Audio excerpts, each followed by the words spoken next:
What's up, sellers, and welcome to today's video. In this video, I'm sharing with you what I look for when I source used shoes from thrift stores to flip on eBay.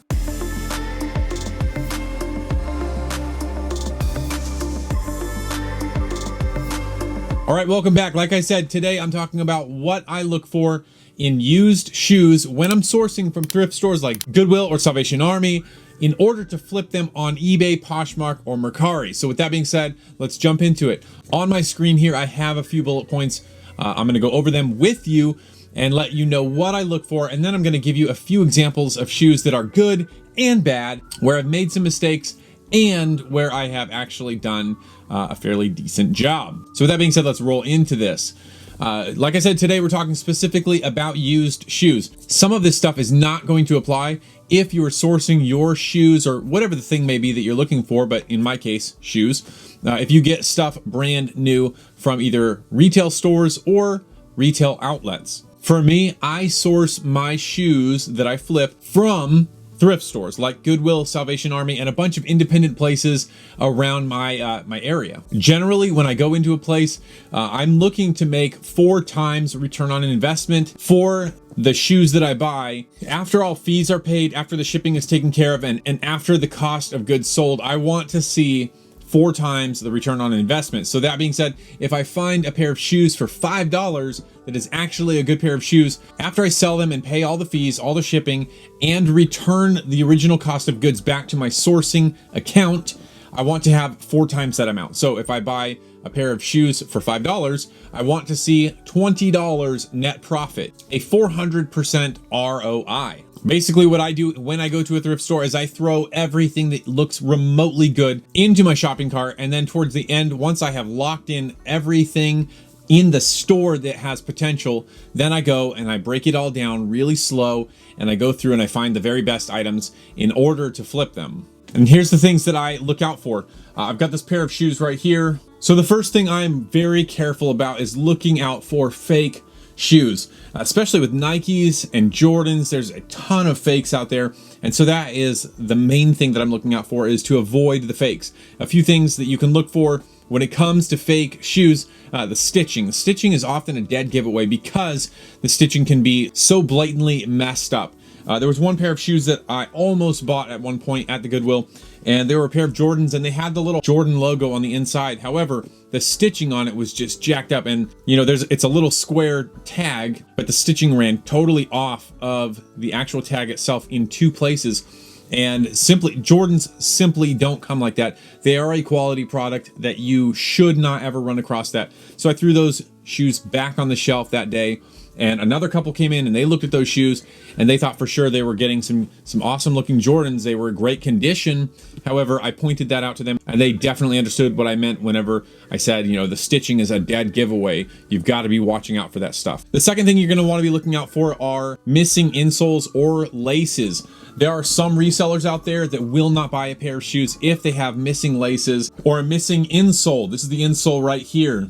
I personally, if it's a just kind of a basic running shoe, I will replace the insoles myself with a generic pair. However, with something like this very specific style Nike Air Force One, I would not be able to replace this insole. So you can either buy it and sell it, clearly stating that the insole is missing, and sell it at a discount, or just avoid picking it up altogether. Same thing with laces. Oftentimes on these shoes that are semi-collectible, you want to have the original laces, because people that are willing to pay the big bucks for these want to see the original laces. That's kind of up to you whether you want to try to replace the laces or the insole, put a generic insole in, if that's something you're willing to risk, and then sell at a little bit lower profit. However, those are 2 things that I always look for. Another heavy hitter is heel wear. And so heel wear would be right back in here. When someone is sliding their foot in and out of the shoe, the heel wear will show up. It'll eventually tear on cheaper fabrics, and then you'll start to see that hole materialize there. Going in line with heel wear would be ankle wear, where right here on the ankle bone part of the shoe, you would end up seeing holes show up there. I do have a couple pictures here where I bought a pair of shoes. I learned from a friend on how to repair these areas, And so here are a couple photos where I bought a pair of shoes just to test. They had some significant ankle wear, and we were able to restore those, put them in tip-top shape, and they're ready to sell. You really need to be paying attention to excessively worn tags or missing size tags. This happens with a lot of Asics or Brooks, New Balance, where they have the size tag up on the tongue here. It occasionally happens with Nikes, Air Force One. You can see the size tag that's in there. This one's in good condition. Whenever you have that size tag that is on the tongue and it's missing, that means that those shoes have been worn. Or if the size has completely rubbed off and you can't tell what the size is, listen, I've made the mistake of going and buying the shoes, getting home, only to realize that I didn't check the size tag and the size is nowhere to be found. Then you have to measure it and you have to find a conversion chart, and then you have to convert those sizes over and try to make sure that you are dead on when selling that product. It's so much better to be diligent and just avoid picking up shoes that are missing the size tag or that the size tag is destroyed. Pay attention to dry rotting soles. This happened to me recently. I picked up a pair of hunting boots. They were waterproof hunting boots. They had a little bit of mud on them. I looked at them in the store. I paid $6 for them, got them home. I went to go clean them up, and as I picked them up, they just literally fell apart. So one thing that I do to check for dry rot is I twist the shoes up. Now, obviously you don't want to do that too much to a pair of shoes like this, because you don't want to crease them or ruin the uppers at all. But give them a solid twist, especially with hiking shoes, because hiking shoes like Columbia's tend to be put through their paces in rough conditions, in a lot of heat, in a lot of dirt, in a lot of mud.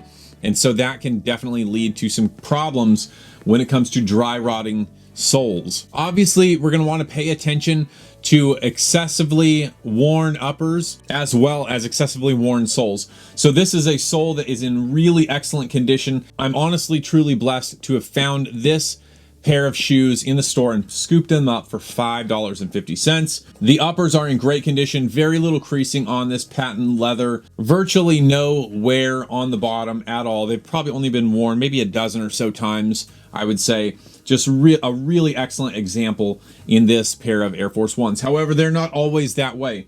I have a pair of kids Jordan 1s. I found these and paid $3 for them at the Goodwill outlet. I paid $3. And honestly, I wish I would have avoided them. The soles look okay here. However, the top is just, the uppers are just really rough. It's a really rough pair of shoes. I wish I would have avoided these. You can see the midsoles there are just not great at all. I've been having a hard time selling these.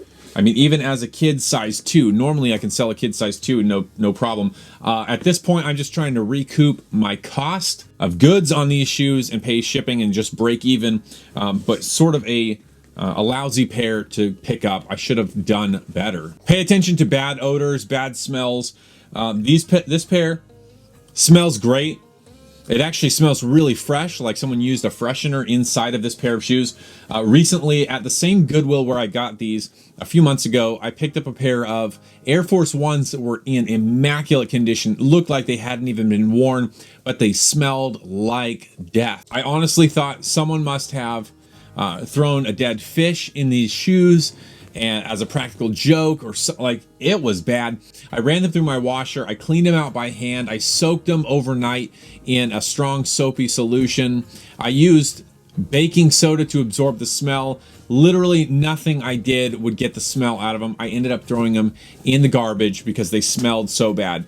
There's no way I'm going to push something like that off onto a customer. In my very early days of selling shoes online, I picked up this one pair of Nikes that seemed to be in really good condition, and I didn't check for smell. I didn't notice anything. Otherwise, it would have flagged, it would have flagged my senses, I guess.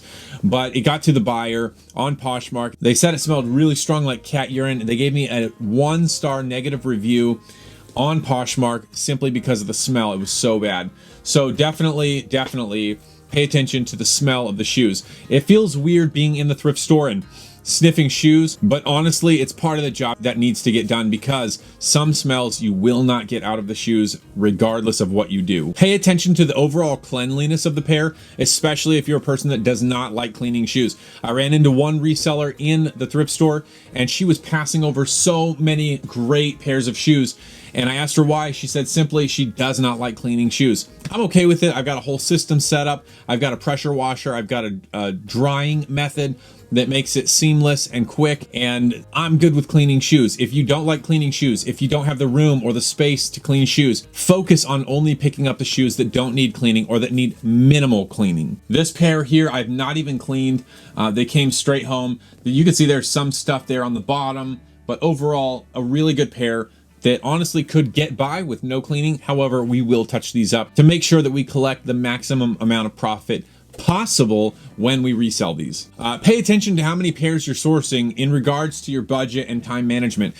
For myself, I do this full time, and so I have a lot of time to dedicate to this. However, I still end up bringing too many pairs home. I literally have 5 or 6 IKEA bags of shoes just laying all over the place that need to get cleaned and listed and sold. I think I probably have as many shoes that need to get cleaned, listed, and sold as I do that are already cleaned and listed and waiting to be sold on the shelves. So at least a couple hundred pairs that still have not even been touched. So when you go sourcing, don't just blow all your money because you have the money, but really pay attention to your budget, how much you can afford to spend on those shoes, and for the time management side, do you even have the time to be working on all of these pairs of shoes? Now, if you have a limited budget, which so many people do, at one point, I couldn't afford to buy more than 10 or 12 pairs of shoes per week. At this point, we're way beyond that. But in the beginning, like, you really have to be focusing on 1 or 2 pairs of shoes per store that you go to. Maximize the very best shoe for the amount of money that you're paying. When it comes to that, your hands are going to be tied a little bit more than someone that is flush with capital, but you need to be paying attention to the sell-through rate of that shoe. It needs to have a high sell-through rate, and it has to have a strong return on investment. Something like this, very strong return on investment, and they sell super fast. So to buy a pair of shoes like this for $5.50 and be able to go and flip them for 80 or 90 bucks, this is the shoe that you want to be buying. These are really hard to come by, but at most stores, you'll be able to find 1 or 2 pairs that are going to be a really high sell-through rate and a very good return on investment. The last tip before I go through and show you some of the better and some of the not so great shoes that I've purchased, remember to clean, photograph, and list your items as quickly as possible in order to sell the item before the market demand goes down. There's market demand for these right now because we're in October. This is a Halloween special for this shoe. This demand is high right now. People want these Halloween shoes right now, but I guarantee you that the day after Halloween, maybe 2 or 3 days after Halloween, this demand is going to drop to nearly zero. Why? Because Halloween's over. No one needs this. No one's going to wear this shoe after Halloween, but they want it for the big day. So this is the perfect example that the demand is incredibly high for this shoe right now. It's got to get listed right now so that it can sell within the next couple weeks, so it's ready to go for that person's feet on the big day, Halloween, greatest holiday of the year, in my opinion. Don't hold things too long because that market demand will go down eventually. Sandals, flip-flops are a great example of that. I bought a bunch of flip-flops over the summer that haven't sold yet. Whether the price be too high or they're just not a desirable sell, or maybe they just have to sit a little bit longer because the sell-through rate is not that great. Now that we're moving into fall and winter, I will probably be hanging on to those sandals until the beginning of next summer. Guys, those are my tips for buying used shoes when sourcing from thrift stores in order to resell on eBay, Poshmark, and Mercari. If you want that list, I have it in the description of this video. You can kind of breeze over those, maybe copy and paste them into the notes section of your phone. So when you go to source shoes or whatever it may be that you're sourcing, you have a basic idea of what to go on. That could be vintage shirts, button-down Hawaiian shirts, tropical shirts, or that could be electronics, whatever it may be. You can look down this list and sort of tailor it to the items that you tend to source the most. All right, so we've seen enough of this shoe here on screen. Let's go to the next pair. Actually, I already showed you this a little bit. Basically one of my biggest losers, just because there's so much wear and tear on this shoe, and honestly, I can't sell this shoe. One thing I caution people whenever they're buying shoes, this is a real pair of Vans. However, it is a customized pair of shoes. So you can find customized pairs of shoes. In this case, they dumped some bleach on these and gave them a pretty, in my opinion, a pretty cool bleach pattern. Both shoes are completely different because you can't perfectly bleach a pair of shoes You can see the bleach patterns are different on them. It's a customized pair. Vans didn't make these with this bleach pattern. However, it is something that I bought because I've sold some bleach patterns in the past. But in saying that, you really narrow down your buyer base because not everyone likes a bleach pattern like this. I bought these for $5.50, knowing that I would hold on to them a little bit longer. I'm willing to, in order to find that right buyer. The right buyer will come along, but you have to be ready to hold. This is not a good pair to buy if you're someone that has limited capital and is trying to flip things fast in order to grow your money quickly. Another mistake I made just recently, a couple days ago, when I actually bought this pair of Nike Air Force Ones.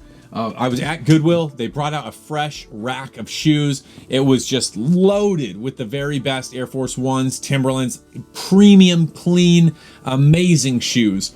Literally $1,000 profit worth of shoes. And I took everything and just threw it in my cart. Just took everything and threw it in.